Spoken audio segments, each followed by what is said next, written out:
over 4 million children have been diagnosed or diagnosed at some time during their life between age 4 and 17 with ADHD. And of those, over half of them are on medication. And these are very powerful drugs, these medications. And of those, 60% continue on to those drugs into adulthood. So now ADHD is among one of the most prevalent chronic disorders of childhood. So it has become pervasive. The medication that is given for ADHD is primarily amphetamines. So we're giving our kids speed. And the side effects of those drugs are significant. In the 3.5 or 4 years that I've been talking about this, it has now become recognized how serious the side effects of these drugs are, so that now the FDA requires black box warnings on these medications. Some of the side effects include potential cardiac event and stress. That really changed my perception of ADHD.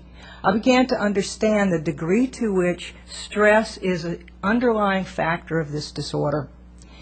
These children are stressed because many of them have learning disorders. But stress is not just what we see in terms of right there and then their experience in school, they've got a test, that sort of thing. But stress all the way back from early childhood, from their circumstances at home, whatever it happens to be. And children don't have a means of coping with their own stress. They don't have a way of managing their stress. What we found was that these children were able to settle down, and not only that, but they were experiencing the silence of their own mind for the first time. And what we found was that that ability to settle down and to relax and to throw off stress led to a cascade of other benefits.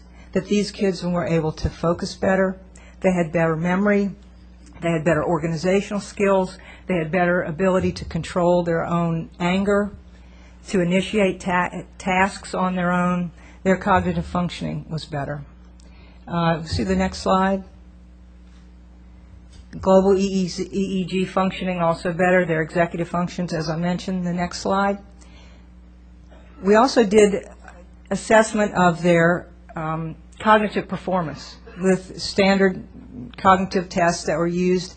And what we found was an increase, almost 20% increase in their executive functioning and their expressive attention and their problem-solving abilities. And all we did was have these children practice TM 10 minutes twice a day. We did no other intervention. We followed that up the next year in another school, in the school that was featured in the PBS feature. And this time we did a controlled study. We had children that learned and children that didn't initially learn. And what we saw, if we can see the next slide, has been described about the effects on the brain. Just to show you very quickly, as you can see, the top is the control group, the group that learned TM 3 months later, and the bottom group, the amount of increased brain functioning, and this is with the eyes open. These students have been meditating for 3 months. This is the amount of increased brain functioning before they learned TM and 3 months later, while doing a complex task. And the next slide, very quickly, this is the measure of the attention and focus band waves of the EEG that showed that the bottom line is the group that had been practicing TM. The very top line is the control group. You can see the differences there within 3 months, which is the center point there, the amount of improved attention and focus, and then at 6 months, that final point there was the intention and focus theta-beta ratio moved into the normal range. Again, just 10 minutes twice a day, practicing the Transcendental Meditation technique. So as I mentioned, over the last several years, there has been increased concern about the side effects of the drugs. And in fact, just recently in the last few weeks in Britain, the British Medical Society has indicated that drugs for ADHD should be the last resort.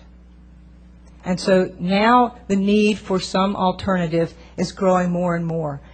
Transcendental meditation provides an opportunity for these students to experience that quietness, to expand their own awareness, to bring on the prefrontal cortex so that they can use the most of their brain.